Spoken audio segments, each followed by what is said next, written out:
Buenísimo, ahí se está terminando de unir las últimas personas.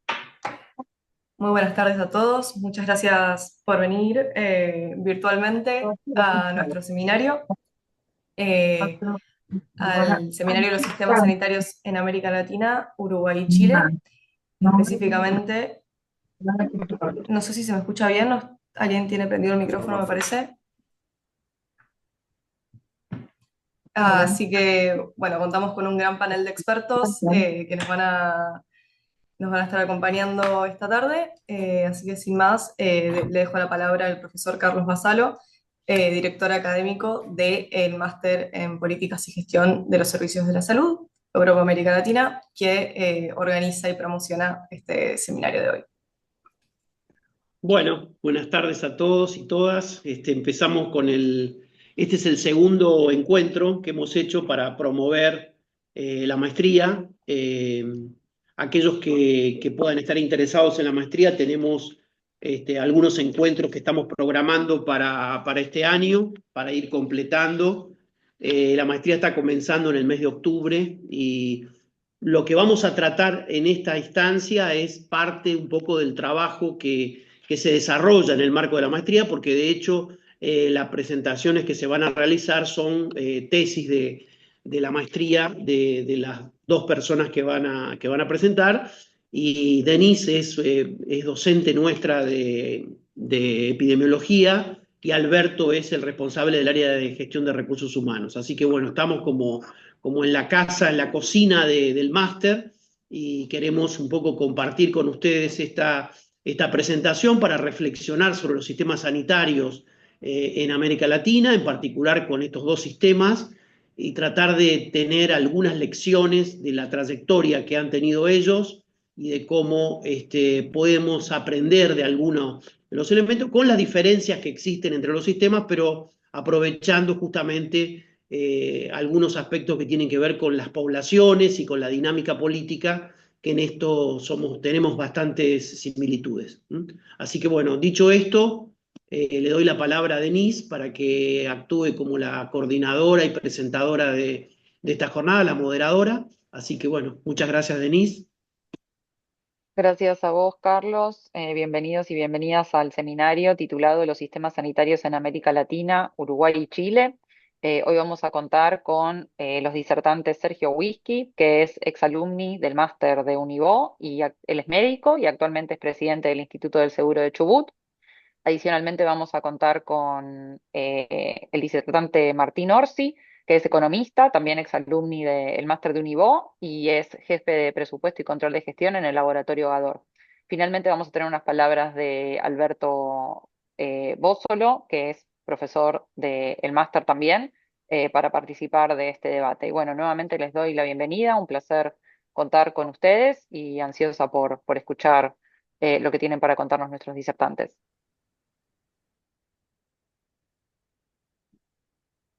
Empieza Sergio. ¿Empiezo? Adelante. Bueno, muchas gracias, Denise, Carlos y Alberto. La idea es compartir eh, esta presentación, esta charla con ustedes. Eh, eh, Denise recién hablaba de Carlos Matus. Carlos Matus tiene varias miradas, es muy crítico del sistema de gobierno latinoamericano en general y hay algunas excepciones en las cuales nosotros podemos mostrar políticas públicas que son esquemas o metodologías de cómo se pueden hacer las cosas que sean sustentables y que no se derrumben con el paso del tiempo, sino que se mejoren. En el caso que yo voy a presentar es de Uruguay y además pongo ahí como la frase, el lema que tiene el máster o la que tiene la Universidad de Bolonia, que per aspera ad aspera, es decir, que cómo desde las dificultades podemos crecer. Y eso me parece que es la experiencia más interesante que nos enriqueció a nosotros en la universidad, en esta maestría, de cómo podemos mirar casos interesantes nuestros, latinoamericanos, y cómo podemos hacer una metodología para la toma de decisiones de políticas públicas.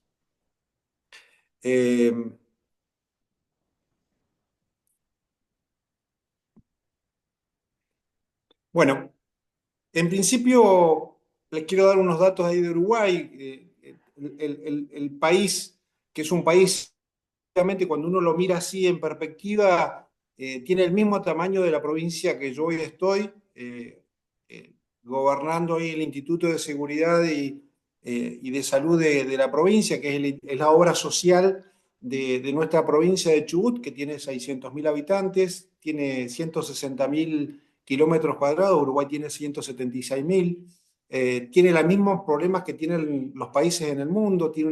Uruguay tiene la concentración de sus 3.500.000 habitantes aproximadamente, nos tienen concentrado el 40% en la capital, cambiando de una densidad de baja densidad poblacional a una de altísima densidad, que es Montevideo. Tiene una transición poblacional que se está envejeciendo, está a poco de llegar de tener, empezar a descender la tasa de nacimientos. Hoy los menores de 20 años están en el 20% y los mayores de 60 años están en el 16%. Se habla de una demografía y un país que se va envejeciendo. Eh, el PBI per cápita mantiene 17.000, 18.000 de acuerdo al año, de acuerdo a la época. Y bueno, un gasto en salud promedio del 9,2%, así que es un gasto en salud bastante interesante. Y un indicador duro que tenemos, que una mortalidad infantil del 6,2 por mil, que lo habla de un sistema bastante maduro y ya con desafíos más complejos que las enfermedades infectocontagiosas, que son de mortalidad materno-infantil. Yo usé un esquema de un modelo político, un libro que me parece interesante leer, que es de Acemoglu, ¿Por qué fracasan los países? Básicamente la hipótesis que maneja Acemoglu es, eh, de- demuestra que los países que tienen instituciones inclusivas son que no fracasan. Y básicamente son eh, eh, instituciones en las cuales crean las condiciones para la competencia equitativa, otorgan incentivos y oportunidades a la gran mayoría de la población, incentivan a la participación de todos los ciudadanos en la producción económica y en la política. En cambio, las extractivas son aquellas instituciones en las cuales no pueden tener este rol de construcción de consensos y de acuerdo y de cooperación. Todo lo contrario, hay una élite que se beneficia con concentrar todo el poder y concentrar todas las riquezas en pocas manos. Entonces, eh, cómo se construyen estas instituciones no son naturales, sino que tiene que haber políticas activas para construirlas. Y me parece que en esto Uruguay, como otros países que analizamos en la maestría, tienen algunas líneas que van laburando desde esta mirada. Uruguay, para hacer la transformación del sistema sanitario, se paró en un paradigma político que tiene Uruguay, que es mejora continua de la política. No es fundacional, no arranca de cero y tira todo lo que se hizo, sino que lo vamos a ver acá cómo se fue usando hasta instituciones del 1800, hasta instituciones creadas por el nuevo gobierno que asume en el 2005, el gobierno del Frente Amplio, que era la izquierda. La primera vez que asumía iba a hacer una transformación más que importante en el sistema. Esta transformación se hizo con una pata muy potente de legitimidad. Es decir, el programa de transformación se expuso como un programa de gobierno eleccionario. Hubo mucho trabajo político en las unidades de política del Frente Amplio y se fue trabajando, se militó de reforma sanitaria. Así que había mucho conocimiento de lo que se votaba, no solamente se votaban personas, sino se votaban programas de gobiernos muy conocidos por la población. Me parece que eso es importante tenerlo en cabeza para cuando uno va a hacer alguna transformación que cambia rotundamente el sistema, uno lo tiene que legitimar con el voto popular en los países nuestros. Una vez que se ganó, se trabajó en la construcción de acuerdos, se hizo una comisión, ahora lo vamos a ver cómo se crea una comisión para construir consensos. Separaron, como recién decías, en que son lo que nosotros llamamos acá de los colegios, los sanatorios gallegos, sanatorio español, sanatorio italiano. Bueno, eso se creó allá por 1850 y también se usaron esos que tenían mucho social y legitimidad de prestaciones de cuidado. Lo otro que hicieron, había un fondo creado en el gobierno militar, por allá por 1980, que era un fondo de recursos que era para las enfermedades de alto costo o las catastróficas, como se conocían antes, de alto precio. Y además con una red habilitada específicamente para darle prestaciones financiado por este fondo. Y también se usó el Banco de Previsión Social, que era un banco creado por el 1960, que se lo recicló a gestionar los fondos mancomunados que se fueron creando. Y bueno, y también, obviamente, que los hospitales y centros de atención pública. Esa es la red donde se fue trabajando como actores importantes para crear. Y ellos, una lógica importante que usaron en la metodología era de economía política. Es decir, se trabajaba sobre los actores de intereses y sobre esos actores se iban construyendo las propuestas de soluciones. El desarrollo institucional que hicieron en Uruguay, primero cuando ganan las elecciones, en septiembre del 2004, asumen en mayo del 2005 y se crea, por un decreto, se crea el Consejo Consultivo para la implementación de un sistema nacional integrado de salud. Ya ahí están definiendo que iban a integrar todos los actores y todos los financiamientos que había. Este Consejo Consultivo era honorífico, donde participaban todas las comunidades que dije, y sale además en el medio, mientras esto se va creando, qué tipo de ley se podía hacer, mientras ese consejo empieza a hacer la ley, agencia de gobierno electrónico, donde una de las funciones que tenía esta agencia era la historia clínica digital, como elemento clave para construir la integralidad del sistema y la integración del sistema. Luego sale la ley 2 años después. Fíjense el tiempo que toma la construcción de una institución consensuada. Esa institución genera el Sistema Nacional de Salud y hace la Junta Nacional de Salud, que va a tener la tarea de administrar y gestionar este Fondo Nacional de Salud, que se crea en el mismo año, unos par de meses después del CUNASA, que es el mecanismo de financiamiento mancomunado. Ahí se iba a ir a meter la plata del sistema público y de las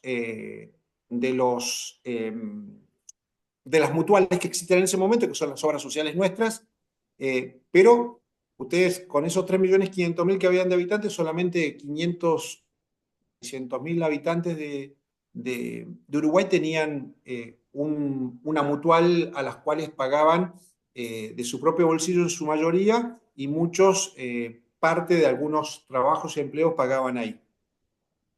Se logra esto, luego el sistema de administración de todos los hospitales y centros de salud se descentraliza, se le va a usar autárquico, y queda abajo también como una unidad prestadoras. El Estado decide separar el rol del ministerio como rector, queda como rector, y la parte prestacional queda como algo autárquico con el cual se iba a financiar con este mancomunado.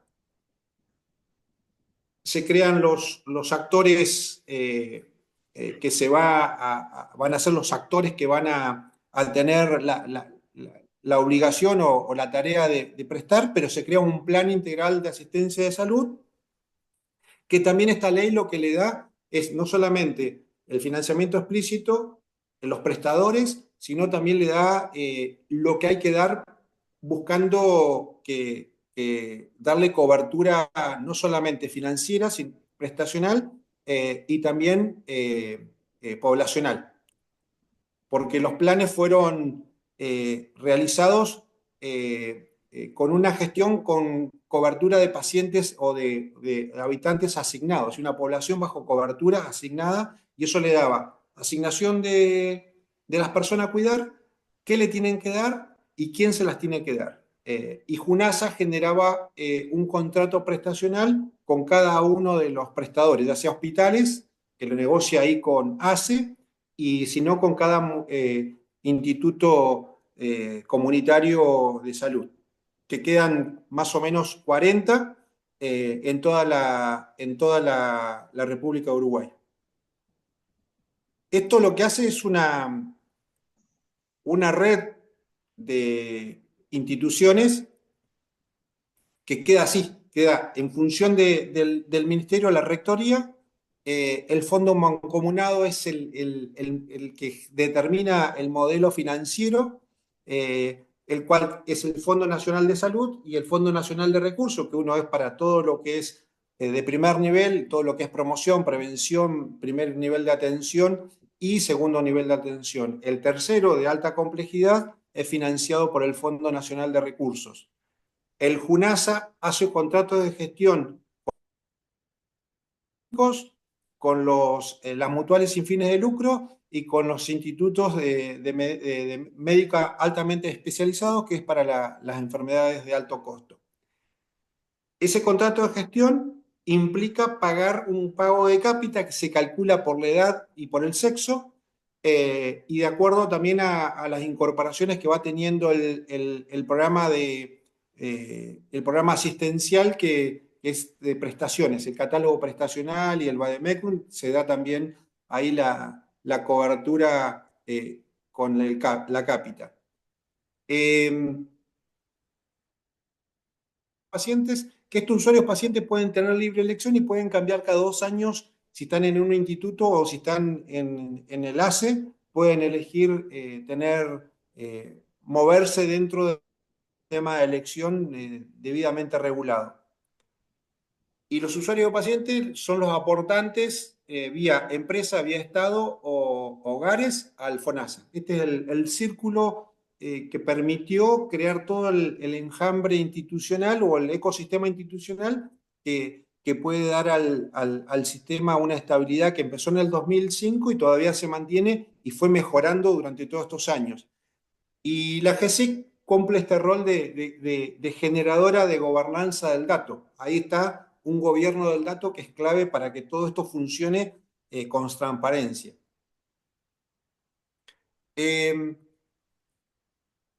Lo que como objetivo se habían puesto los uruguayos es que todas estas instituciones puedan integrar el sistema. Ustedes acuérdense que integrar un sistema es romper lo que es el diagnóstico constante de cada charla sanitaria que van a tener, es lo fragmentado y lo segmentado.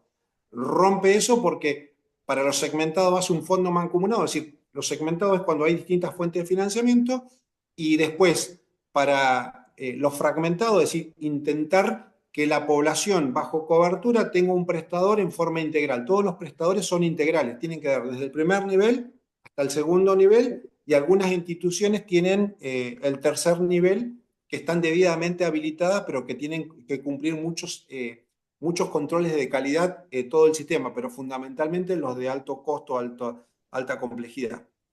Esta integralidad requiere algunos pasos que nosotros usamos en el análisis, usamos el modelo de red integrada de la OPS. Ahí yo les dejo descrito que fundamentalmente el modelo asistencial tiene que tener población y territorio a cargo definidos, eso es cobertura explícita, tiene que tener establecimientos que presten servicios de promoción, de prevención, diagnóstico, todo el nivel de integración que requiere un cuidado de la salud. Está muy enfocado cuando uno tiene población bajo cobertura asignada, eso implica que está parado en APS, atención primaria de la salud, o primer nivel de cuidados de atención, y los servicios especializados con un lugar donde sea más costoso, no poner con desarrollo de oferta, sino tener la oferta en función de la necesidad. Lo otro que le da es la gobernanza, que le mostré cómo es el sistema de gobernanza, quién es el rector, quién marca las reglas de juego, quién la controla, que es la GESIC que da los datos, y la JUNASA va viendo el cumplimiento de los contratos. Pero además, en esa JUNASA participan también las asociaciones tienen una silla, la asociación de pacientes, que son varios grupos de pacientes que existen agrupados y que las leyes lo promueven, la ley del paciente lo promueve y tiene participación en el gobierno también y en el control de calidad de las prestaciones.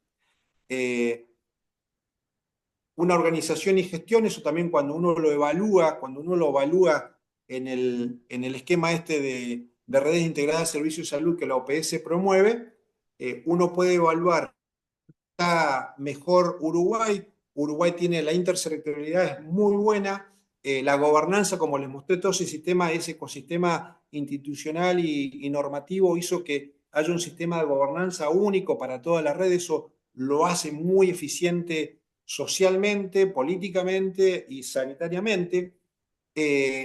Y el resto está parcialmente integrada y eso le da una calidad de alta integración al sistema y además en las prestaciones da integralidad, es decir, que los pacientes son no solamente atendidos en lo biológico, sino en psicológicas, tiene una mirada social porque cuando uno asigna personas bajo cobertura en un grupo de enfermeros de primer nivel y médicos de primer nivel, tienen salida territorial y no solamente conocen su realidad biológica o psicológica, sino también su realidad social. Así que la integralidad es absoluta en el sistema. A nosotros nos llama la atención que mejoró notoriamente todo, es decir, este esquema que tiene la OMS para ver qué modelo de cobertura o qué sistema de cobertura está, tiene una alta cobertura prestacional, cubre casi el 93% de las patologías que tiene, ese 7% son las raras que le cuesta más, pero bueno, que cada vez van mejorando. Tiene cobertura poblacional asignada, eso da una cobertura del 100%, arrancaron cubriendo 560.000 nada más con cobertura explícita y ya están en el 93-94% con este sistema y solamente el resto que queda, el 7%, se van a privado, pagan una cobertura privada, así que superan ampliamente la cobertura universal poblacional. Hicieron uno de los datos duros que en los sistemas sanitarios se mira mucho es cuánto el habitante saca de su bolsillo para sostener su cuidado de salud. Arrancó en el 2004-2005, tenían el 27% del gasto sanitario era del bolsillo de los habitantes y terminó siendo el 15%. Es el más bajo que hay en Latinoamérica. Ese 15% es el óptimo, debajo de ese 15% es lo óptimo que deben buscar los sistemas, porque el pago de bolsillo ellos consideran que es un impuesto a la enfermedad, y encima le impacta muchísimo al más pobre. Entonces, trabajar sobre eso es trabajar en la cobertura financiera y cuando uno hace eso, hay una distribución secundaria de mejora salarial, es decir, que se mejora en forma secundaria los salarios y eso ayuda mucho. En conclusión, nosotros vemos que mirándola con una rama de tipología de políticas públicas que nosotros sacamos en esta tesis, que es de Ramiro Matas, primero tiene la política clave que tienen que tener las instituciones es la construcción de consenso. Ustedes ven que durante 2 años estuvieron trabajando en el consenso para hacer que ese concepto que tenían ellos en el programa se transforme en una política pública de Estado, es decir, que construir un sistema integrado de salud. Luego, nuevas regulaciones, JUNASA, el sistema de control de calidad de los sanatorios, cómo se le paga a las instituciones es otra política pública. La otra política pública que tiene Matas es un nuevo modelo de financiamiento. De un sistema que estaba segmentado pasamos a un sistema mancomunado y eso ordena el sistema, le da mucha potencia al sistema. Y la última, que también es muy importante, es un nuevo modelo de prestación de servicios sanitarios. Pero fíjense que ellos le dan muchísima importancia a algo que la política nuestra, por lo menos uno ve, que no hay trabajo de consenso. Llega a pelear por una ley en el recinto, no hay un trabajo previo, no hay un trabajo de de comisiones ad honorem, bueno, todo eso me parece que es muy rico, ya que esto son recetas eternas, pero que ellos la construyeron y la hicieron. Bueno, me parece que acá en este trabajo del consenso me parece que está parte de la importancia del éxito que arrancó, como les dije, en el 2005, y hoy, a pesar de que fue hecho por un gobierno de izquierda, lo sostuvo un gobierno de derecha, lo mejoró, y ahora de nuevo la izquierda vuelve a trabajar sobre algunas mejoras. ¿De qué se quejan ellos? Que es muy trabajoso en la toma de decisiones, pero cuando se toma una decisión, se sostiene y se mejora, no es que se saca. En general han sacado pocas cosas porque las que llegan son políticas públicas muy buenas, con muy buen trabajo técnico. Una cosa que digital y la implementación de la historia clínica digital le da mucha transparencia porque hay datos y el dato ayuda a ver si lo que nosotros estamos financiando, si nosotros lo que estamos promoviendo está dando los resultados eh, alta cobertura, como le decía, universal en las tres dimensiones, poblacional, financiamiento y prestación. Y una cosa importante que para Argentina creo que sirve mucho, es un país unitario, pero es un país chico en territorio, con una cultura muy semejante a la nuestra. Y uno de los problemas que tiene Argentina es que los sistemas universales nacionales sirven, lo que uno ha leído, sirve más para países unitarios que para países federales. Entonces, nosotros intentar hacer un plan nacional es bastante engorroso, pero tenemos la fortaleza de ser un país que se asume federal, tiene las instituciones más importantes que son las provincias, eh, y se puede trabajar en forma unitaria, estratégicamente empezar por las provincias que son más chicas, donde la gobernanza es mucho más sencillo de diseñar, y trabajar sobre los acuerdos me parece que es una enseñanza que para Argentina puede servir. Y cuando uno ve los números y las complejidades que tiene Uruguay, son muy parecidas a las que tienen las provincias. Las provincias tienen... Sergio, estamos medio ya en Ahí horario como termino. para... Sí, sí. Y creo que es una experiencia interesante para mirarla para aquellos que están haciendo la maestría. Y creo que lo bueno de la maestría es que te dan modelos, como ahora vamos a ver el de Martín, que pueden ser un mix para ser aplicados. Es decir, que no solamente es conceptual, sino que después se pueden bajar a la realidad bajo unas políticas públicas que uno puede ser parte. Así que espero que le haya servido y bueno, quedo acá abierto para las preguntas. Muchas gracias. Muchas Muchas gracias. gracias a vos, Sergio. ¿Hacemos la presentación de Martín y después preguntas o hacemos preguntas ahora? A mí me parece que hacemos después al final Al para... final, bien, perfecto, genial. Sí. Bueno, Dale. buenísimo. Entonces ahora seguimos con Martín, economista y jefe de presupuesto y control de gestión de Gador, que nos va a hablar sobre el sistema de Chile. Bueno, muchas gracias. Bueno, gracias a Carlos, a Sergio, a Denise y bueno, también a Sergio que me ayudó mucho en su momento en la maestría. Bueno, la idea ahora de esta presentación va a ser seguir un poco con la línea de Sergio, ver un poco cómo es el contexto político y la historia del país, digamos, lo que nos lleva a este contexto actual. Y para mirar el contexto actual vamos a utilizar la metodología que se hizo para la tesis de la maestría, que es mirar los países con la metodología del Commonwealth, que se los recomiendo a todos si quieren ver cómo funcionan los países hoy en día. Está muy bueno para gran cantidad de países hoy tienen publicado. Así que bueno, voy a proceder a compartir. Pim, pim, pim. Ahí vamos. Díganme si se ve. ¿Se Sí, ve bien ahí? Sí, se ve. Sí. sí. Perfecto.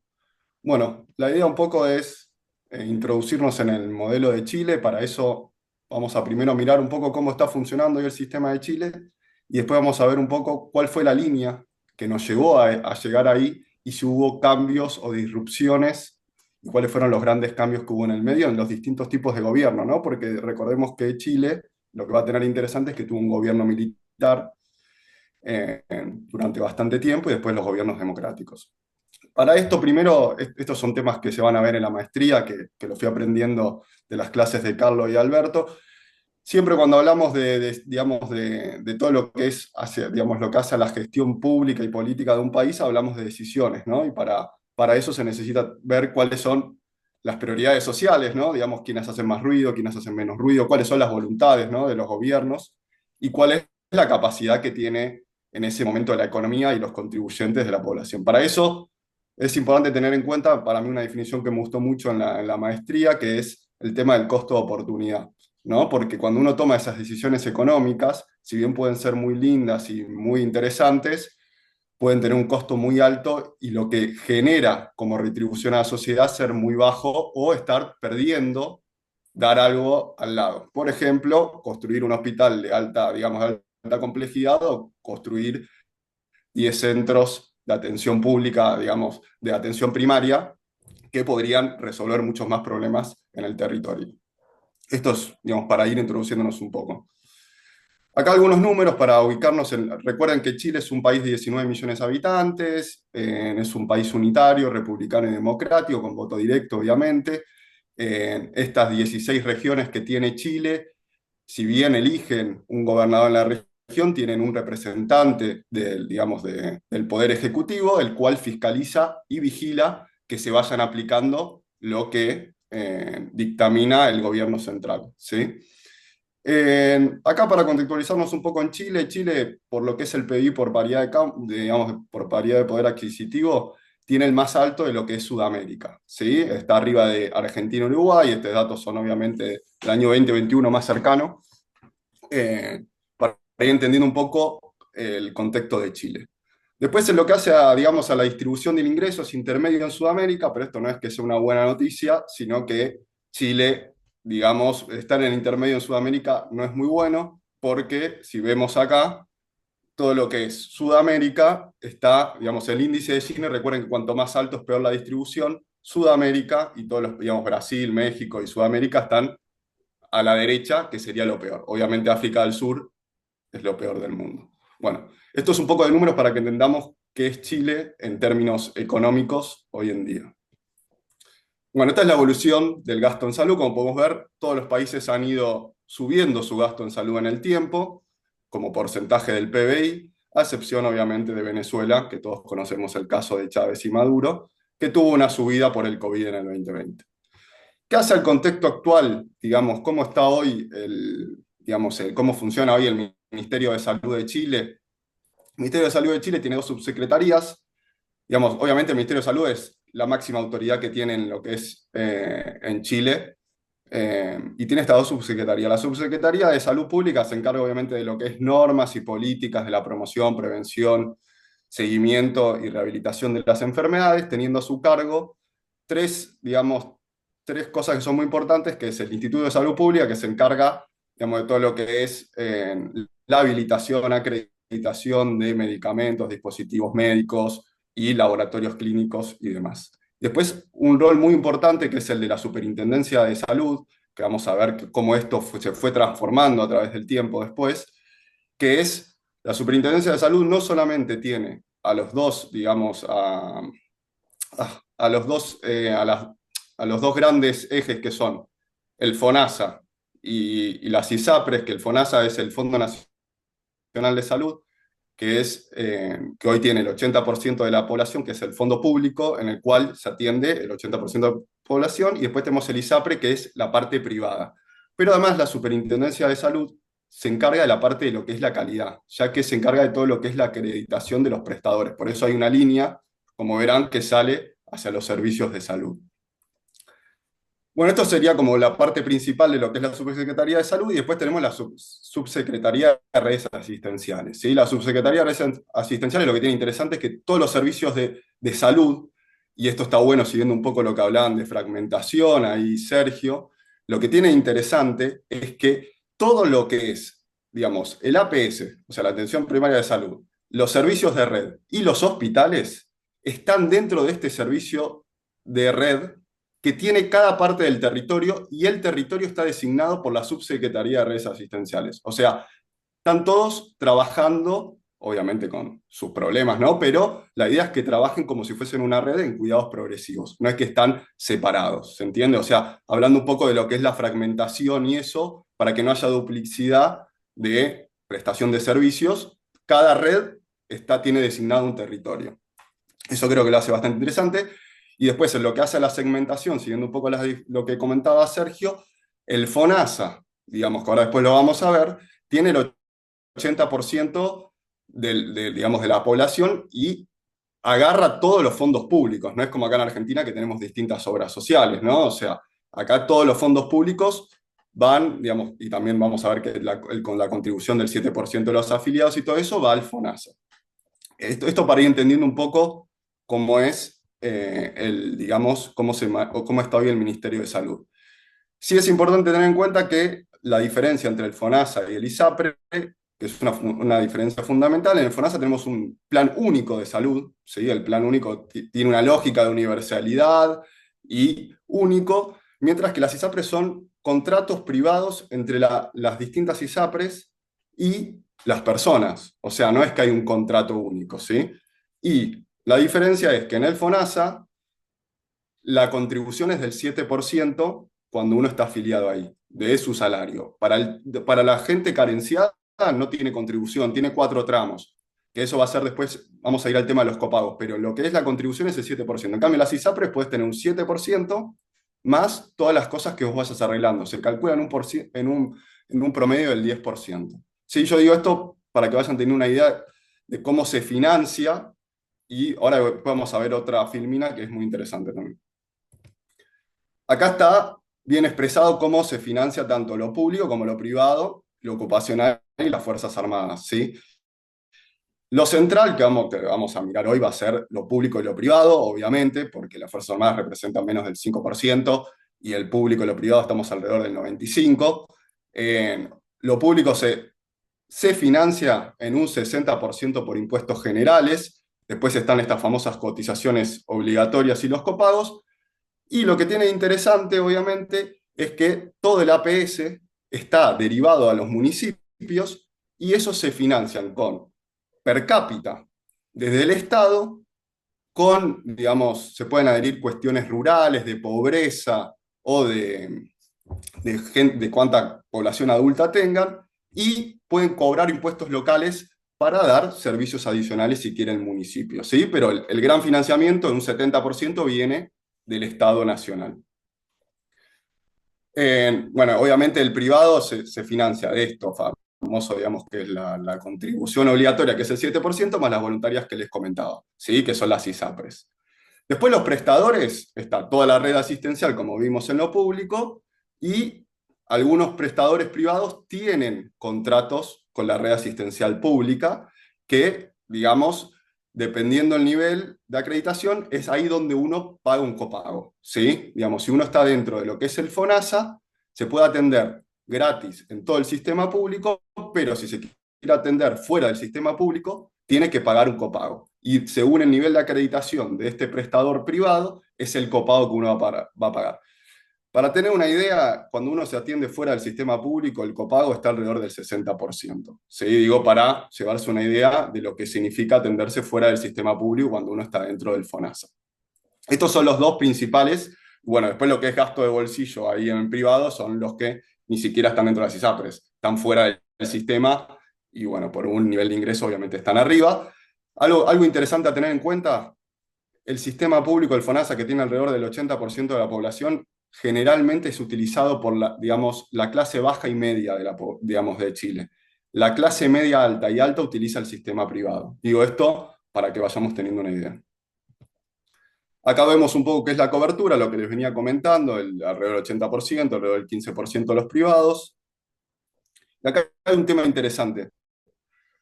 El porcentaje en gasto de salud de Chile, que está alrededor casi ya del 10%, a niveles de estándares internacionales estaría muy bien, digamos, hoy se calcula que la mayoría de los países están en 9-10%, mismo lo de la Comunidad Europea. El problema que se va a ver en el sistema de Chile va a ser el gran gasto de bolsillo, que tiene un 33%. El gasto de bolsillo, por definición, es lo más regresivo que uno puede tener, porque recordemos que esto es tanto el pobre como el como el de mayor ingreso paga lo mismo para acceder a un servicio. O sea, entonces ese gasto de bolsillo que hace en medicamentos, en atención ambulatoria o atenderse fuera del sistema público, genera, digamos, que es regresivo y además puede generar una barrera cuando uno dice que la persona por ahí, por no querer gastar, termina yendo, digamos, no termina accediendo al servicio o comprando el medicamento. Saliendo un poco ya de lo que es cómo está funcionando el sistema de salud de Chile, ahora pasamos un poco a cuáles fueron las principales reformas sanitarias. Y como verán, está marcado en verde. La idea de lo que está marcado en verde es entender un poco cuándo fue el quiebre y el comienzo que nos llevó a la actualidad. ¿Sí? En 1979, que era un gobierno, como, digamos, que estaba el gobierno de Pinochet, es cuando empieza el gran cambio, que ahora lo vamos a ver, el gran cambio del sistema de salud de Chile que nos explica hoy. ¿Sí? Y acá van a ver que yo marqué en verde en 1979, en 1981, que es la creación del sistema privado, en 1979 es la idea de la, digamos, de la creación del FONASA, o sea, descentralizar todo para no tener segmentado cómo se financia el sistema, digamos, la creación de del Senabas y de la ICP. Y después, bueno, en el 2005 marco como un gran hito el plan Auge, que ahora vamos a ver en qué contexto entra. Voy a ir pasando un poco rápido esto para que vayan viendo un poco la idea. Digamos, lo que se va a ver ahora, digamos, la principal idea es ver que a pesar de los gobiernos, de tener un gobierno militar, de gobiernos al principio de izquierda y centro-izquierda, después se va a pasar a gobiernos más de derecha, se va a seguir una línea en lo que es la descentralización y manteniendo la parte privada. ¿Sí? Bueno, el gobierno militar de Pinochet, obviamente, digamos, en términos económicos, era un gobierno de derecha, con ideas, digamos, privatizó bancos, desreguló, digamos, lo que es la tasa de interés, hubo muchas, bueno, obviamente sacando toda la parte política, la prohibición de sindicatos, de partidos políticos, pero con una idea en materia económica, más bien de lo que llamábamos en su momento, que estaba Friedman en la década del 70, de los Chicago Boys, ¿sí? ¿Cuáles fueron los hitos más importantes que tiene, digamos, en este gobierno militar? Es que se reestructura todo el Ministerio de Salud. Es eso que estábamos mirando hoy, que veíamos al FONASA y todo eso, todo esta, digamos, y que estaba el Senabas y todo eso, todo el ICP, todo esto nace en 1979, ¿sí? Que ellos agarran, que estaba el Sistema Nacional de Servicios de Salud y, para que ahí no me deja, un segundo, es que se me fue la presentación, ¿dónde está? Perdón, ¿eh? ¿Dónde está la presentación? Se me fue. Nosotros estamos viendo, pero seguimos viendo Sí. la pantalla de Ah, sí. 1973-1990, Augusto Pinochet. Ah, por Tal eso vez se me podés fue. dejar de compartir y volver a Ahí compartir y está, no, ahí... ahí volvió, ahí volvió. Ahí está. Eh, bueno, como les comentaba, o sea, digamos, lo interesante del gobierno, digamos, de Pinochet es la reestructuración del Ministerio de Salud, esto que sale, digamos, de tener distintos fondos y se unifica todo en el FONASA, se crea el Instituto de Salud Pública, se crea la CENAVAS y todos los APS pasan a descentralizarse, ¿sí? Y se crean todo lo que son las ISAPRES, por eso es la descentralización y la parte privada. Bueno, ya saliendo del gobierno, digamos, militar, lo que sí es interesante ver, como les comentaba, es que tanto en política económica como en políticas de salud no hubo grandes cambios. Si bien van a intentar mejorar en lo social y en la redistribución de ingresos, como vimos, la redistribución del ingreso no es que ha mejorado mucho, siguieron una línea y siguen la línea de los pasos anteriores con cambios. Y mayores cambios van a venir en la próxima igual. Pero bueno, ¿qué es lo que hizo este primer gobierno, que era un gobierno que aglutinó, digamos, todo lo que son los sectores de izquierda, centro-izquierda, centro? Es agarrar lo que ya estaba y decir, bueno, ¿en qué puntos había que mejorar? Digamos, todo lo que era la infraestructura, aumentaron el presupuesto en un 50%, lo que es APS, ¿qué se encontraron? ¿Qué era lo que habíamos visto? Empezaron a coordinarlos y meterlos en estos servicios de red que habíamos visto, digamos, de la fragmentación, ¿sí? Y en lo que hace a la financiación, había visto todo un problema de financiación de que había topes y todo eso, empezaron a financiar por grupo de diagnóstico relacionado a todo lo que es los hospitales y los servicios de salud y per cápita el APS. En lo que hace al sector privado empieza a aparecer esta superintendencia, ¿no? Recordemos que la superintendencia no estaba en el gobierno militar, por eso empezamos a hablar de que si bien no se sale lo anterior, se refuerzan los puntos débiles que hacen lo que había comenzado el gobierno militar. Bueno, el año 2000 al 2016 está Ricardo Lagos.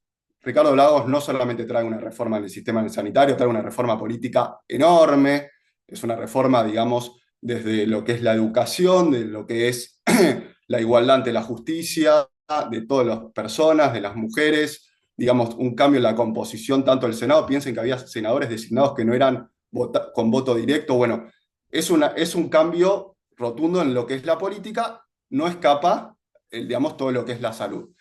Digamos, el gran cambio que se viene acá con, digamos, el gran cambio en lo que hace a la salud en el periodo del 2000 al 2006 es lo que ellos traen, el acceso universal de garantías explícitas, que es agarrar una cantidad de patologías y asegurar que el acceso, digamos, a esas patologías, a las prestaciones, cumplan con la ley, darles la calidad, a esa calidad, ¿quién la va a asegurar? La superintendencia de seguros, la superintendencia de salud, y también la protección financiera. Lo máximo que uno puede pagar, esté o no dentro del sistema público-privado, es un 20%. ¿Sí? O sea, el acceso, la protección financiera, también la oportunidad, hay un plazo máximo para poder, digamos, ser atendido o diagnosticado, lo que sea. Y dentro de esto, lo máximo que uno se puede pagar, sea por digamos, por cualquier estudio, por cualquier medicamento, por cualquier servicio de salud, es un 20% en las ISAPRES, y hoy, si bien eso está diciendo el gobierno chileno, también sería si uno se atiende todo en el sistema público. Recuerden que cuando uno está dentro del FONASA se puede atender en el sistema privado, ahí no tendrías todo gratis, si te atendieses en el sistema público sería hasta todo gratis. Esto hoy tiene alrededor de 87 patologías, que incluye en algunas cosas enfermedades crónicas y demás. Después, algo interesante que también, digamos, metieron fue la Ley de Autoridad Sanitaria y Gestión Pública. Ellos fueron esas dos famosas subsecretarías que vimos ahí, las mete Lagos, que les da todas esas, digamos, lo que es la fiscalización y lo que tienen que realizar, y todo el paraguas de lo que tienen abajo se determina en este gobierno, y los hospitales autogestionados. ¿Qué significa? Los hospitales autogestionados, lo que van a tener interesante es que tienen que estar dentro de la red obligatoriamente, tienen que tener equilibrio presupuestario, tienen que presentar estadísticas de listas de espera y demás, y tienen que tener innovaciones en lo que es la gestión clínica y de recursos humanos. O sea, empezar a profesionalizar esos hospitales y meterlos dentro de la red. Y obviamente, como estábamos viendo, siguen aumentando las regulaciones al sistema privado, que son las ISAPRES. Ya para el primer gobierno de Michelle Bachelet, si bien es un poco más de izquierda, obviamente que el gobierno anterior, pero sigue siendo la misma, si uno quiere, concertación. Son, digamos, todos los gobiernos que venimos viendo democráticos hasta ahora estaban en la misma agrupación. Algunos más de izquierda, otros más de derecha, ¿sí? ¿Qué es lo que trae interesante Michelle Bachelet? En este primer gobierno de Michelle Bachelet no hay grandes cambios en lo que hace a la salud. Sí trae mucho el tema de lo que es la igualdad de género, metiéndolo en la educación, y se mete en temas habitacionales que verdaderamente logra reducir en un 14%. Y bueno, sí se enfrenta, recuerden, a la crisis del 2009, que fue una crisis, digamos, de la subprime, que estuvo en Estados Unidos, España, Grecia y distintos países. Pero lo que, digamos, si bien Michelle había participado del gobierno de Ricardo Lagos, no le dio tanta importancia a lo que eran los hospitales autogestionados, tenía que tener 50, tuvo 3, y se metió más que nada en el tema de lo que sería los temas de género y, bueno, con el tema de la píldora al día después y todo eso en lo que es la salud. En el segundo gobierno de Michelle Bachelet vamos a ver grandes cambios que sí trae la salud. El siguiente gobierno, si bien democrático, ya no es de toda, digamos, de toda esta agrupación. Es el gobierno de Sebastián Piñera, que es un gobierno más de derecha, que agrupa todo lo que es centro derecha y derecha, que bueno, trajo algunos aspectos interesantes, tuvo movilizaciones sociales y estudiantiles, las cuales obviamente fue, digamos, mejorando, digamos, le fue dando la tarjeta nacional estudiantil, se la dio para todos los días, hizo la participación de los universitarios, y lo que es materia económica, la verdad que tuvo un crecimiento económico mucho, digamos, superior a los gobiernos anteriores. En lo que respecta a la salud, en este primer gobierno, después recuerden que él vuelve para el COVID y ahí va a tener unas cosas más interesantes, metió la ley postnatal de 6 meses, o sea, antes era de 3, ahora pasa a 6, y eliminó ese 7% famoso que se cobraba para los jubilados, para lo que es la gente de bajos ingresos. Como podemos ver hasta ahora, todo va siguiendo una línea y no es que se van rompiendo las cosas, sino que se va mejorando lo que está. El segundo gobierno de Michelle Bachelet es interesante digamos, en lo que hace a la salud del 2014 a 2018 porque trae cosas que hacen hoy a una mejor cobertura para las personas, para los pacientes, las personas dentro de Chile. Bueno, lo que hace al género, siguió con el tema de género en ISAPRES, él dice que no es una enfermedad, no es una patología, no se puede exigir que nos digan sobre dicho estado dentro de las ISAPRES. Lo que es bastante interesante es la ley de fármacos, que la ley de fármacos lo que plantea es, primero, obviamente sí sigue estando la marca de fantasía o demás, pero tiene que estar obligado, como está pasando acá en Argentina hoy en día, tiene la denominación genérica del medicamento, las farmacias están obligadas a vender los genéricos y se eliminan, digamos, obviamente con ciertas restricciones, todo lo que son incentivos digamos, a dar plata o, digamos, que puedan haber congresos, esas cosas sí, pero no, digamos, cierto control sobre, digamos, lo que es la promoción y publicidad que pueden hacer los laboratorios, farmacias y demás, ¿sí? Esta ley de fármacos obviamente tiene un impacto directo sobre el costo, obviamente, del acceso a los medicamentos, porque hay una realidad. Igualmente, Chile es uno de los países que, por lo general, en un 90% de los casos de los estudios, cuando le ponen la denominación de fantasía o la marca, siguen utilizando la marca que prescribe el médico. Con lo cual, no es que no tiene un impacto enorme, pero si lo hiciesen, los genéricos tienen un menor costo. Después, bueno, la otra ley que surge, que es la ley Ricarte Soto, no había digamos, una ley que cubriese todo lo que son las enfermedades crónicas de alto costo. Entonces, acá surge, esto es un periodista, bueno, no viene al caso, y se mete lo que es la ley Ricarte Soto, que hasta este momento tiene alrededor de 27 enfermedades de alto costo y te cubre desde el diagnóstico y el 100% estés en el público, privado o en las Fuerzas Armadas. ¿Sí? Una aclaración, ya que lo veo acá, el plan Auge tuvo impacto únicamente al público y privado, no en las Fuerzas Armadas. Por eso aclaro en Ricarte Soto que sí lo incluye. ¿Sí? Y algo interesante que surge acá en el 2014-2018, no es que es política necesariamente Bachelet, son las farmacias populares. Las farmacias populares se alimentan, que es algo bastante interesante, se alimentan de medicamentos comprados por el Senabás te pone un precio máximo de venta, con la ventaja de que las farmacias populares, al tener infraestructura del municipio, se ahorran el costo fijo del alquiler, porque vos no tenés que ni invertir en comprar o alquilar, comprar barato al Senabás, y eso genera obviamente una reducción en el precio al público. Obviamente que tiene sus limitaciones, porque no tiene a veces el stock, no tiene una gran variedad, pero bueno, si uno tiene la paciencia y lo tiene más o menos cerca, pues también tiene sus limitaciones en cercanía y sus limitaciones en horarios de atención, no así las farmacias privadas. Hablando de las farmacias privadas, Chile es un país que tiene el 80%, digamos, de la venta en farmacias está concentrada en 3 cadenas. ¿Sí? Digo esto porque también surgen estas farmacias populares para competir. Ya en el segundo gobierno, digamos, de Sebastián Piñera, lo interesante es que mete, bueno, en materia económica, bueno, tuvo un menor crecimiento, recordemos que fue todo el periodo de COVID. Acá es un poco lo que les comentaba a las farmacias populares, que entra lo que es la ley Senabás, ¿sí? O sea, le entrega la facultad al Senabás, que es la Central Nacional de Abastecimiento, de abastecer las farmacias privadas y organizaciones sin fines de lucro, poniendo un precio máximo a esta venta, ¿sí? Con esto, obviamente uno puede, encima lo que tiene interesante hoy de Chile, es que uno puede ver qué farmacias están adheridas y qué no, y cuáles no, digamos, en lo que son los sistemas informativos que tiene hoy en Internet. También planteó, sin llegar a ningún lado, un proyecto de ley que sería tener un plan de salud único, saliendo que el FONASA, que tiene alrededor del 80% de la población, no tiene, las ISAPRES ¿no? Que es cada contrato individual, recuerden.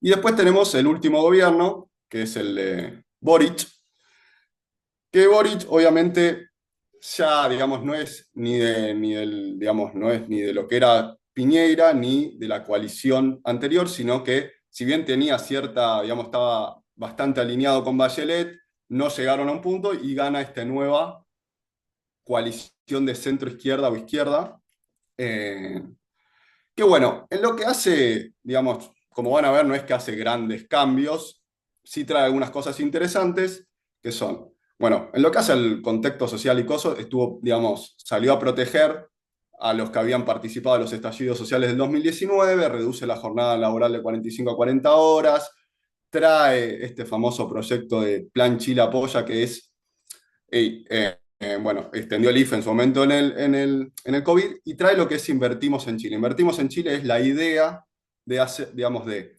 agilizar los trámites de inversión y tener, digamos, inversiones, promover las inversiones digitales y verdes. En lo que respecta a la salud, lo más interesante que vamos a ver acá, digamos, es, recuerden que el FONASA tiene sus prestadores públicos y sus prestadores privados.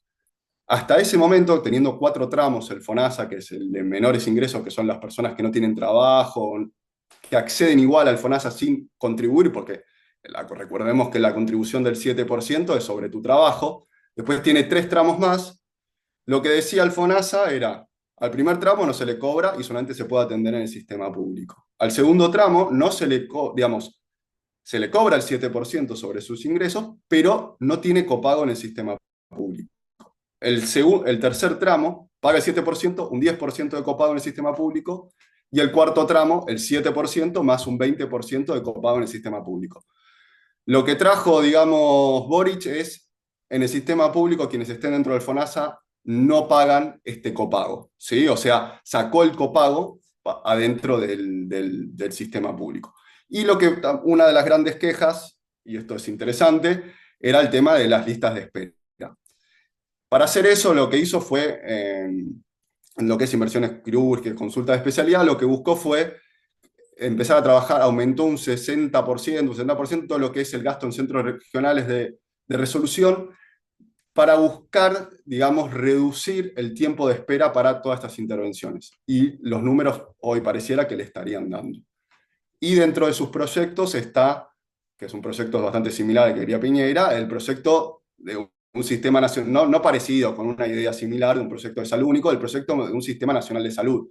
Porque si bien el FONASA agrupa el 80%, seguimos teniendo prestadores privados, prestadores públicos y la financiación, que son, digamos, el FONASA y las ISAPRES, siguen estando separadas. La idea sería ir a un sistema nacional de salud en el cual las ISAPRES pasarían a incorporarse al FONASA. Estos serían, hoy, digamos, vimos el contexto actual, vimos cómo fue evolucionando y a modo así de conclusión, como se puede ver, la idea, digamos, el surgimiento de lo que es el contexto actual de hoy empieza con el gobierno militar y es seguido con cambios, algunos más fuertes como otros, como puede ser el de Ricardo Lagos, el Plan Auge, la ley Ricarte Soto, digamos, la ley de fármacos, la ley Senabás, que van siendo en distintos gobiernos que profundizan mejorar este sistema, pero el sistema sigue con la idea de centralización de las APS, el servicio de red, y tratar de aumentar esta equidad, por eso se van bajando, ¿no? En lo que hace la cobertura poblacional, tiene un 95%, por lo que vimos, y el que no tiene ingresos se puede atender en el sistema público. Sí presenta, como vimos, un sistema, digamos, un problema en cobertura financiera clarísimo por este tema del gasto de bolsillo al 33%. Esto está explicado principalmente porque no hay una cobertura integral de medicamentos. Cuando digo que no hay una cobertura integral de medicamentos, es importante entender que la cobertura, por ejemplo, en lo que hace cuando uno se atiende, digamos, si bien el APS es gratis para todos, cuando uno se atiende, digamos, en el servicio de atención primaria de salud, es gratis tanto para el FONASA como para las ISAPRES, en el FONASA, si bien vos podrías acceder si está el medicamento, no te aseguran que el medicamento esté en stock. Al no asegurarte que el medicamento no esté en stock, terminás yendo a comprar a la farmacia, digamos, privada. Y vos ahí no tenés ninguna cobertura. Digamos, no es que hay plan médico obligatorio en el cual uno tiene un 40% mínimo. Cuando terminás en la farmacia privada, terminás pagando el 100% del medicamento. Entonces, si bien tenés cobertura en distintas instancias, como por ejemplo, si se te diagnostica que está dentro del auge, si se te diagnostica que está dentro, digamos, de Ricarte Soto, pero no es que te cubre siempre que vayas a una farmacia, siempre y cuando esté disponible. Y bueno, y lo último de esto que hablamos del proyecto del Sistema Nacional de Salud.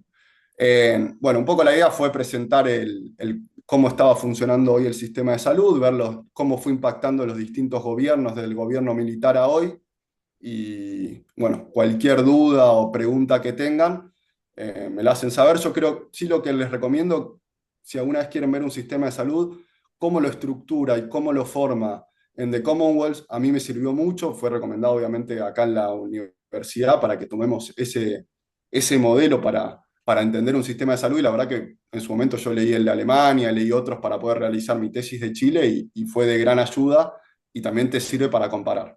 Así que bueno, muchas gracias. Entiendo que Muchas esto gracias a estaría. vos, Martín. Gracias por tu presentación. Bueno, Gracias. vamos a escuchar a ¿Alguna- Alberto ahora y después vamos a dejar un espacio final para preguntas.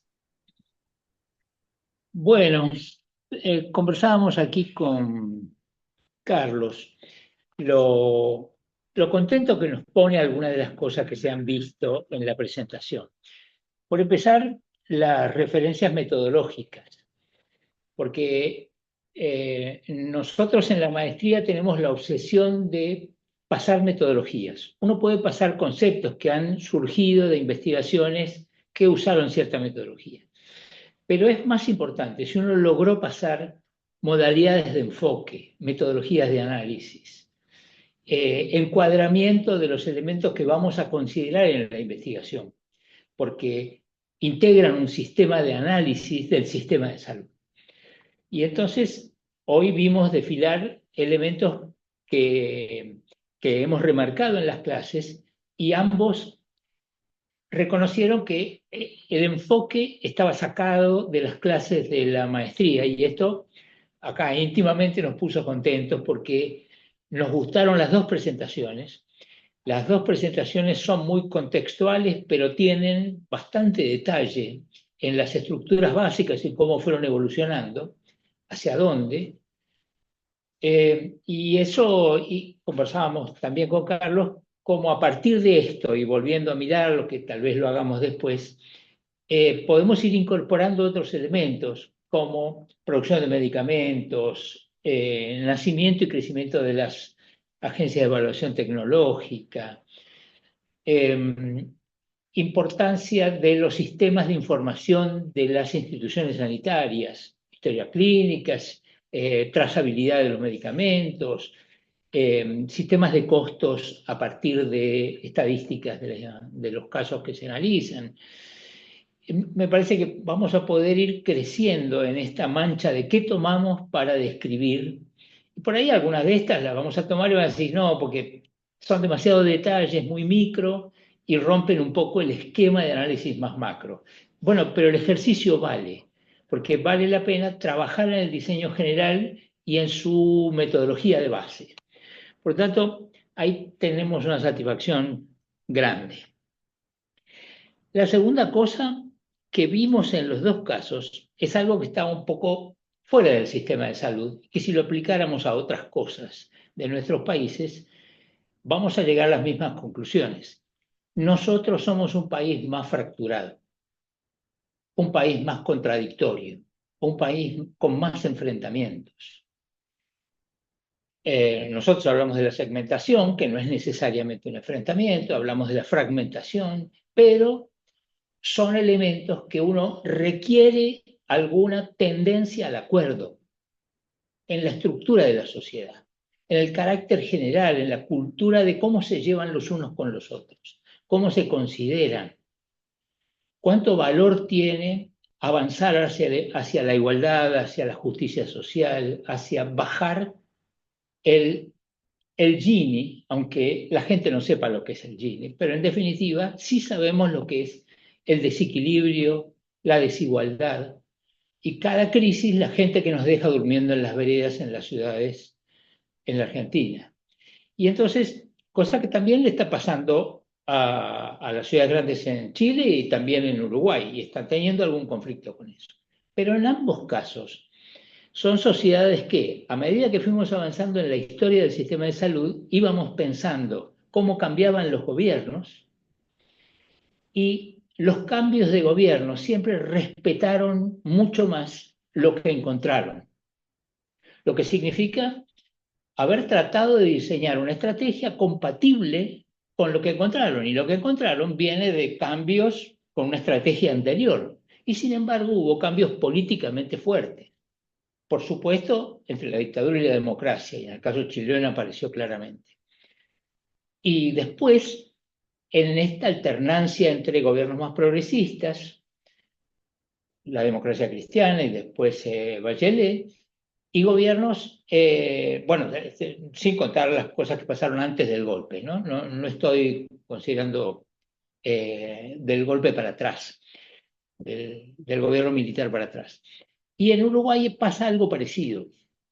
Y hoy es un día en que algunos de nosotros que tenemos relación con el Uruguay, algo de admiración justamente en este carácter social que han desarrollado, estamos tristes porque muere un presidente que, si algo nos enseñó, es eso, es que inculcar el acuerdo, el interés social general, por izquierda o por derecha, han demostrado que eso es una modalidad de construir una sociedad. También es una modalidad de hacer políticas públicas, porque también los hacedores de políticas públicas tienen esa tendencia a buscar el acuerdo, a buscar el cambio suave, a buscar cómo incorporamos a nuestra estrategia lo que hemos encontrado.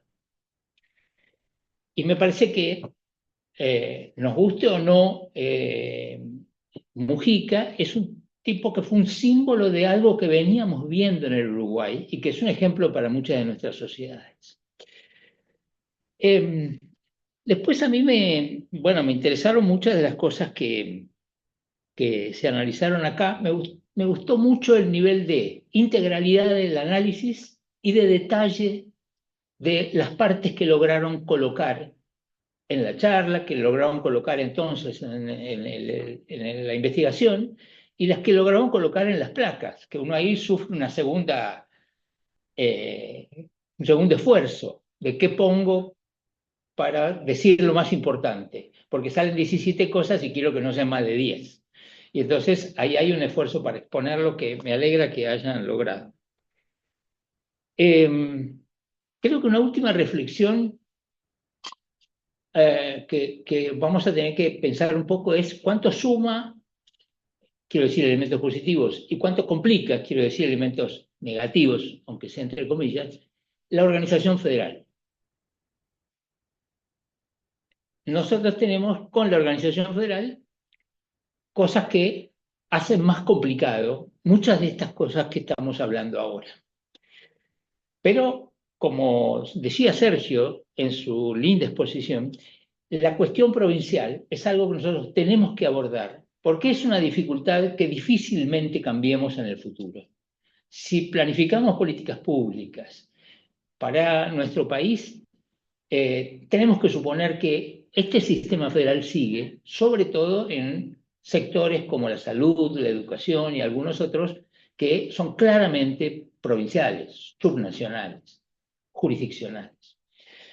Y entonces ahí la mirada de otras experiencias de países que tienen otra forma de organización, no federales, aunque tengan algunas autoridades regionales, locales, pero que desde el punto de vista de la función del Estado tienen una organización distinta, bueno, tenemos que aprender de la diferencia y ver en qué medida podemos encontrar dispositivos de coordinación.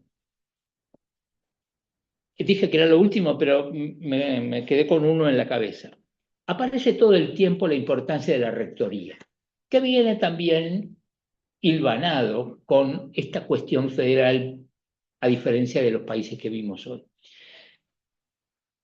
La rectoría es fundamental para introducir cambios como estos, para mejorar un sistema, para pensar un sistema, porque cuando pensamos un sistema, pensamos partes y solo con una buena rectoría, buena no solamente desde el punto de vista de la disciplina y de la autoridad, buena también desde el punto de vista de que se concibe rectora y entonces tiene que encontrar la forma de hacer que las partes se coordinen, acuerden y desarrollen soluciones conjuntas, que me parece que aparece también muy claramente. Así que yo que quería usarle la menor cantidad de tiempo posible, perdónenme, pero quería destacar estas cosas porque esta es una experiencia que tenemos que seguir desarrollando y me pareció que las menciones a la maestría renuevan nuestra vocación en este sentido. Y hagamos preguntas, todos, porque si no yo me llevo el tiempo. Muchas gracias, Alberto. Yo creo que justamente los estudios de posgrado nos aportan eso, un nuevo marco conceptual. A veces nosotros venimos como viciados, ¿no?, de nuestra práctica profesional o de nuestra exposición a la misma problemática diaria, y una maestría es una invitación a pensar outside the box. Pero ese pensar outside the box tiene que estar estructurado dentro de un marco conceptual aceptado por la academia. Entonces, por ejemplo, Martín mencionaba el método Commonwealth. Sergio también aportaba su marco conceptual, y eso a mí me parece como que es lo más enriquecedor de un curso de posgrado, además de que, bueno, compartimos con un montón de personas que traen sus propias experiencias y sus trayectorias. Como para romper el hielo, arranco yo si quieren con alguna pregunta para Martín y para Sergio. Em, yo creo que o sea, la gran conclusión de las dos presentaciones, Alberto rescataba esto también, son las palabras consenso y continuidad, ¿no? Que en Argentina es un gran desafío para nosotros todavía. Tenemos una joven democracia que no logra tener ese consenso y esa continuidad. Sin embargo, yo soy una esperanzada dentro de que en el sector salud hay alguna especie de consenso, ¿sí? Porque todos los que trabajamos o participamos, somos parte del campo sociosanitario, trabajamos con todos los gobiernos, ¿sí? O sea, alternamos, ellos alternan y nosotros seguimos siendo los mismos. Entonces, me parece que los acuerdos pueden empezar por acá. Y yo creo que, nuevamente, hay una no nos podemos poner de acuerdo en cuanto a unificar, ¿no? Decir, bueno, ya no se puede tener obras sociales, sector público, o sea, hay que unificar, hay que terminar. Eso no tiene solución, no es un problema porque no tiene solución, es un paisaje. Ahora, yo creo que hay situaciones, hay líneas puntuales en las que se puede hacer un acuerdo, y me interesa mucho la opinión de Sergio y de Martín, porque sé que esto los toca muy de cerca, que tiene que ver con el alto costo. Yo en el manejo del alto costo, por ejemplo, veo como una gran oportunidad para establecer alguna especie de acuerdo. Cada conversatorio, cada exposición que participo, se levanta el tema de qué pasa con el alto costo, ¿no? Y bueno, me interesa saber un poco qué opinan Sergio y Martín con respecto a la posibilidad de tener un acuerdo entre los tres subsectores, los tres grandes actores a nivel nacional sobre esta problemática, que es el financiamiento del alto costo.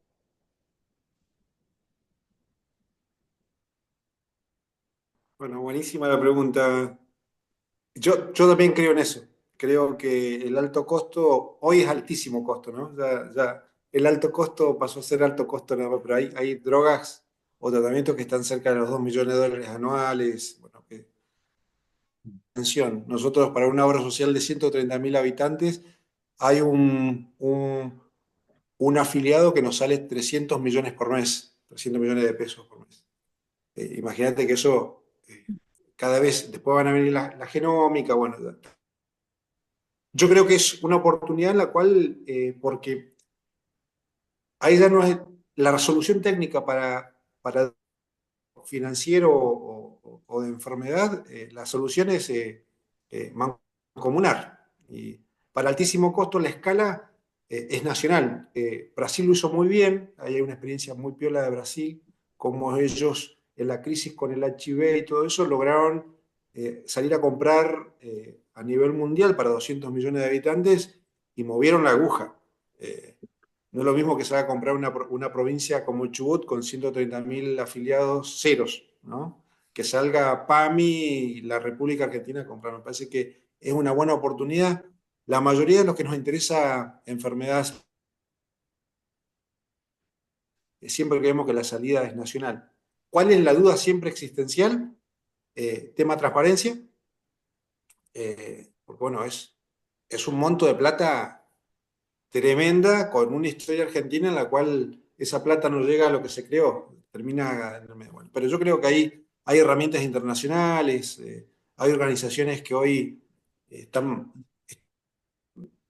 reconfigurándose a este nuevo mundo globalizado. Bueno, ahí hay una oportunidad que nosotros ahí podemos llegar a un acuerdo. Y además nos va a ayudar muchísimo a las provincias y a las obras sociales chicas, y a las grandes también, porque hoy está OSECAC, OSDE, gastronómicos, tan complicada con el altísimo costo. No, así que me parece que coincido con vos que es una oportunidad en la cual la realidad nos pasó por arriba y es una oportunidad que esa realidad nos aprisiona a ser primitivos, en el buen sentido es decir, che, agrupémonos, porque solo nos come el dinosaurio. Básicamente eso me parece que es una oportunidad de la realidad, no de la cultura que tenemos como dirigencia, y ahí hay que trabajar otra inversión que tiene que hacer el país en construir dirigencia que se agrupe, que coopere. Hoy se promueve la dirigencia que pelea, básicamente. Entonces, ahí hay una inversión también que tiene que hacer el país. Siguiendo un poco con lo que dice Sergio, que comparto obviamente, creo que lo que trae interesante, digamos, el caso de Chile en ese caso sería lo que es el Senabas, que han aplicado esto, digamos, a nivel nacional, tener un centro que compre, distribuye, tiene la logística, y eso les ha bajado un montón los costos de precio de medicamentos al final, digamos, en el final de la cadena. Creo que hay casos así internacionales que, si bien hay que adaptarlos, obviamente cada país es distinto, acá todo lo que vos diste de introducción, creo que sería interesante esto de ir comprando juntos, ¿no? ¿No? Porque siempre el poder que te da de mercado va a ser mucho más alto. No, tiene el Fondo Nacional de Recursos. Claro. Sí, yo quería hacer un comentario, que es una cosa que me viene a la mente en función de un poco lo que uno va pensando como lecciones, ¿no? Nosotros estamos caminando hacia, digamos, ya no se puede más hablar de fragmentación, porque ya de hecho es una cosa con la cual convivimos, pero sí empezamos a visualizar un poco más claramente como dos subsectores, un sector vinculado fundamentalmente al sector público que tiene su eje en las provincias, ¿no? Y otro sector más de lo que se podría llamar un mercado de aseguradoras privadas o sociales, porque hoy por hoy hay una competencia entre obras sociales y prepaga.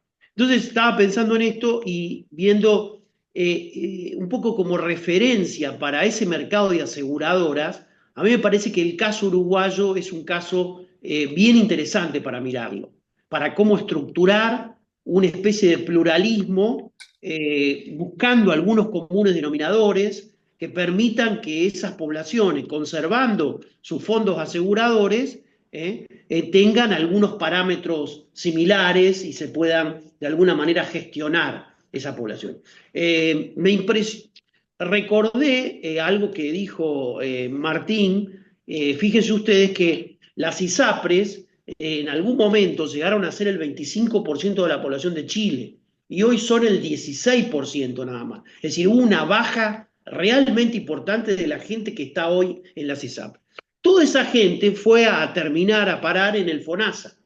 Entonces, el FONASA es un caso muy interesante, pero claro, de un país, como dijeron ustedes, único, de un país centralizado, de un país que no tiene federalismo. Pero sí, el FONASA puede ser un caso de referencia para cada una de las provincias argentinas, porque el FONASA ha hecho un trabajo muy encomiable en Chile, en lo que hemos tenido oportunidad de viajar. El otro día estábamos comentando con Martín y conocer ese sistema, lo que se ha desarrollado en materia de sistema de información, el desarrollo de las nuevas modalidades de pago a través de GRD. FONASA ha hecho un camino bien interesante y yo creo que el desafío de las provincias argentinas es empezar a mirar estos fondos aseguradores, como es el FONASA, como es el Servei Catalán de la Salud, como son los modelos de alguna manera de seguros públicos, porque por ahí está algún camino para encontrar algunas economías de escala, para encontrar algunos esquemas de integración de la población, ya no a nivel nacional, pero sí a nivel provincial.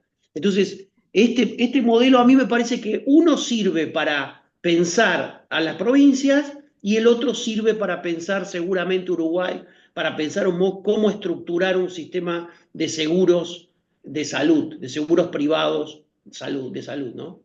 No sé, me vino a la mente eso y quería mencionarlo.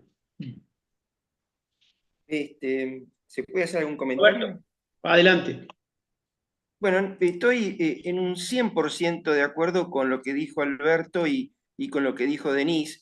Denise me regaló un título para un próximo artículo, cuando habló de consenso más continuidad. Dijiste eso, Denise, consenso más continuidad.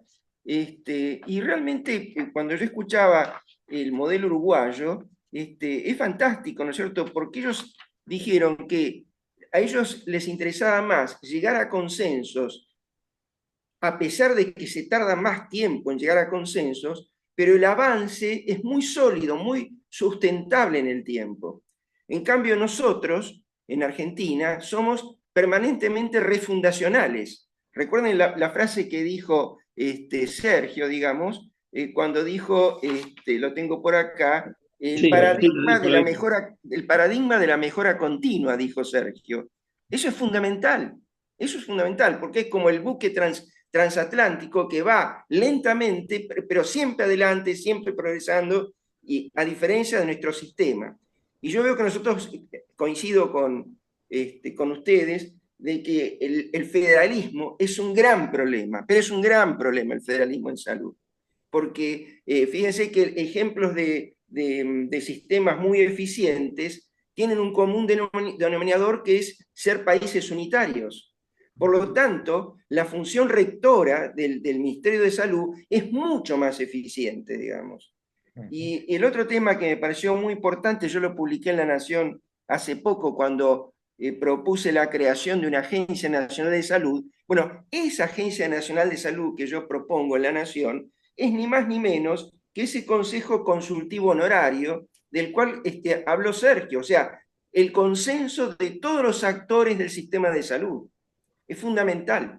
La Argentina, lamentablemente, por ahí en esto tengo unas diferencias con mi amigo Vasallo, es decir, la Argentina está en el camino inverso, digamos, ¿no es cierto?, con respecto al tema del concepto bueno, del bienestar social, del concepto que decía Acemoglu, ¿no es cierto?, que los países que realmente se desarrollan son aquellos que tienen instituciones inclusivas, y se desarrollan armónicamente. En cambio, cuando vos basás en instituciones extractivas, digamos, extractivistas, lo que tenés es una segmentación de la población, un 20% que le va a ir muy bien y un 80% que le va a ir regular o mal, ¿no es cierto? Y yo creo que todos debemos estar de acuerdo en que un buen sistema de salud, lo dije en La Nación hace poco, tiene que reunir tres condiciones, que es la equidad, ¿no es cierto?, la calidad y la accesibilidad, a lo cual alguien me indicó, con justa razón, que hay que agregarle un cuarto término que es la eficiencia, ¿no? Entonces, equidad, calidad, accesibilidad y eficiencia.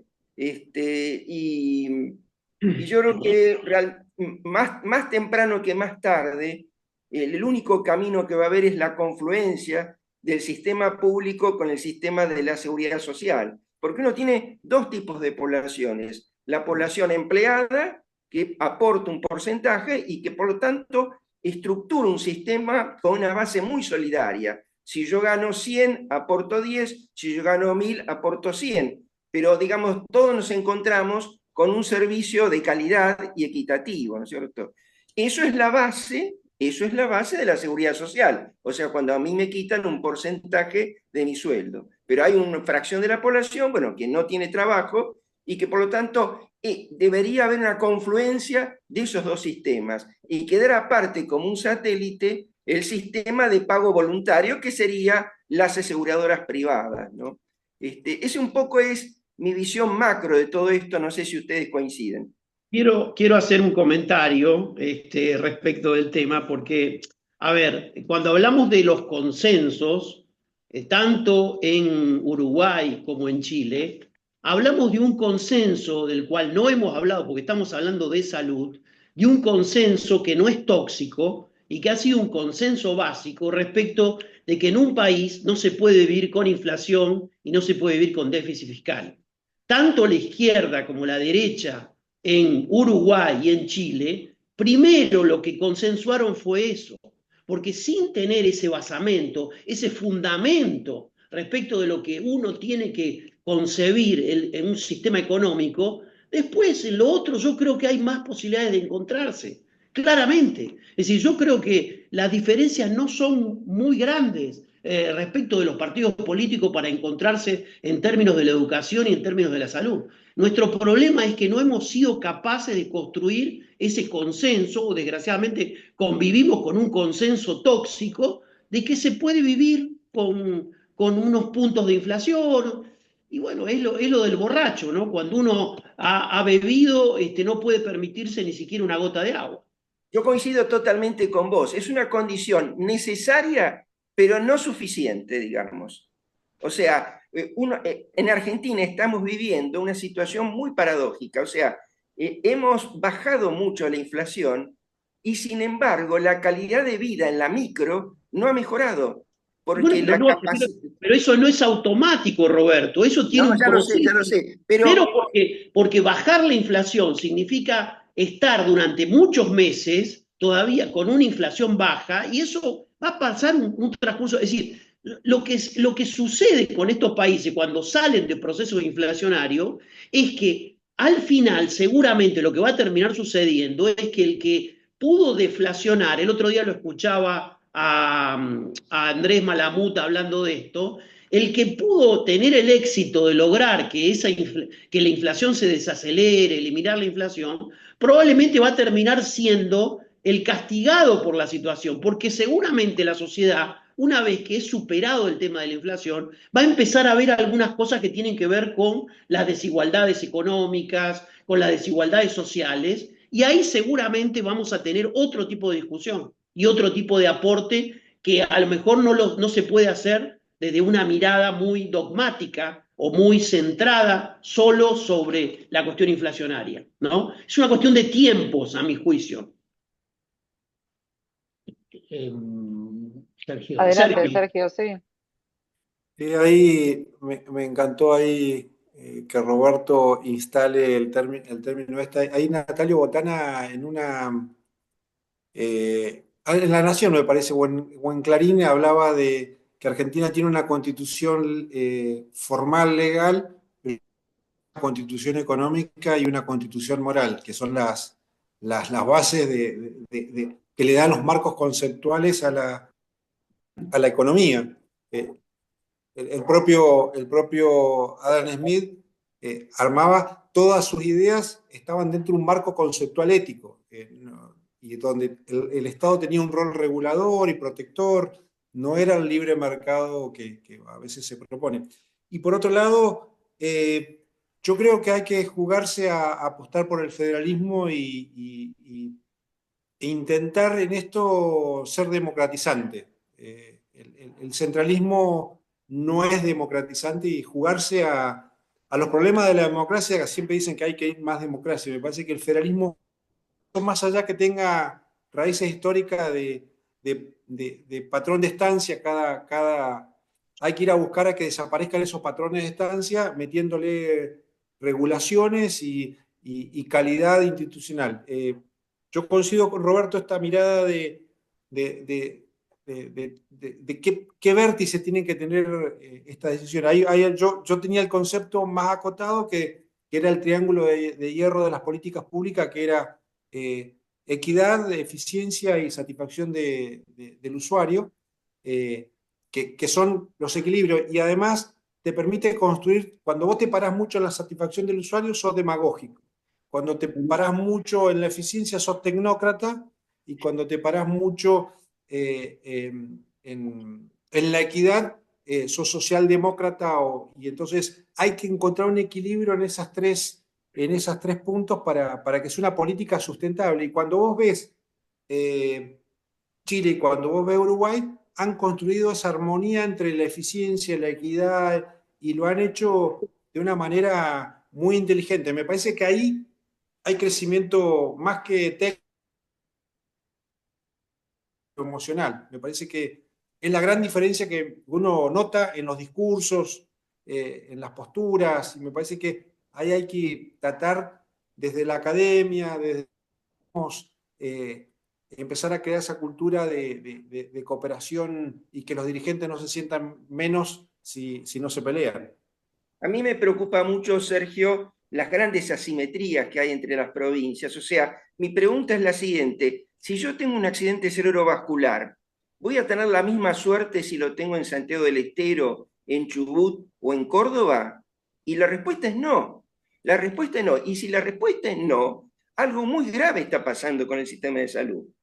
Porque volvemos acá al famoso concepto de que mi salud y mi vida va a depender de mi código postal.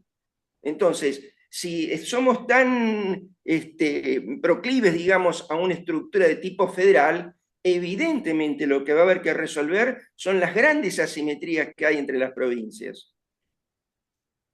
Sí, sí. La simetría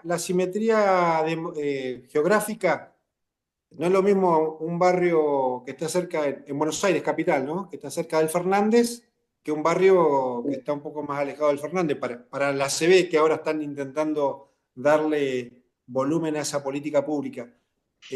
Las provincias nos pasa exactamente lo mismo. No es lo mismo las áreas desarrolladas de Chubut que las áreas que están a 400 kilómetros y que se llega en tierra. Es el gran desafío que tiene... Pero también tenés otra instancia que es empezar a pensar en términos de regionalización para algunos servicios que necesitan cierta escala, cierta complejidad, con lo cual empezar a pensar que, por ejemplo, determinadas provincias pueden tener a Córdoba como el eje sobre el cual estructurarse la alta complejidad, y tener 100%. A Buenos Aires y tener a Santa Fe o a Mendoza como otros polos, ¿no?, sobre los cuales poder estructurar. Pero lo sí, imposible, es por ahí. La regionalización se puede hacer en un sistema federal. Lo que no puede hacer es desarrollar políticas sustentables y además lo más eficiente es que nosotros hagamos bien lo que es más costo eficiente.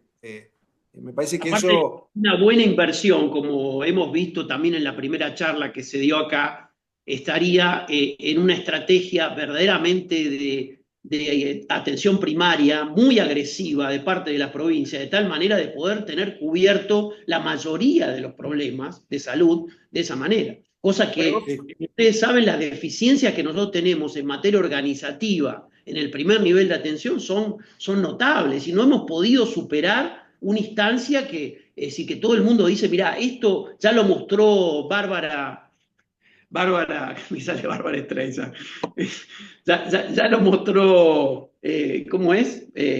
La de John Hopkins, Bárbara, bueno, se me fue la cita ahora. Pero igual, Carlos, yo en el último artículo en La Nación destaqué la organización que tiene el sistema de salud pública de la Ciudad Autónoma de Buenos Aires, ¿no es cierto? Muy interesante. Hay que destacar las cosas que se hacen bien, y no hay ninguna duda que Fernán Quirós ha hecho muy bien sus cosas, y que va mucho más allá del presupuesto importante, obviamente, que tiene Cava, pero cuando uno tiene una organización eficiente, supera justamente las limitaciones presupuestarias. Y lo que se le ha dado mucho énfasis es justamente en lo que dijo Carlos recién, en la atención primaria de la salud, lo que se llama el primer nivel, y después hay un nivel que le llaman nivel y medio. En ese primer nivel tienen 49 CESACs, que son los centros comunitarios, tienen 14 centros barriales, y después en el nivel y medio tienen los CEMAR, que son los centros donde vos ya te encontrás con las especialidades básicas, con el laboratorio básico y con las imágenes básicas. Y recién después vas al segundo y al tercer nivel.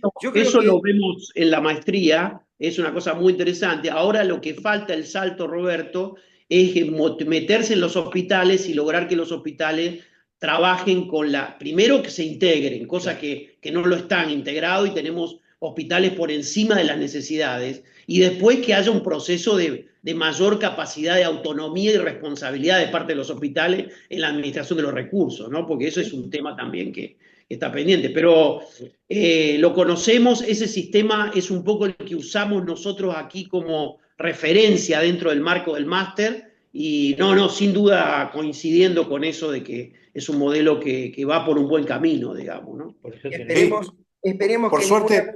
esperemos que ninguna motosierra destruya lo bueno que ya hay en la Ciudad Autónoma de Buenos Aires, ¿no?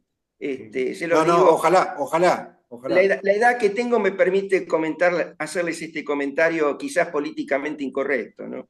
No, yo creo que es un sistema muy robusto. Creo que tiene solidez, como vos decís vos, está muy bien estructurado y está viendo su debilidad, que era todo el sistema de atención primaria, que lo corrigió Fernán de una manera absoluta. Yo creo que en Exactamente. eso coincido con ustedes.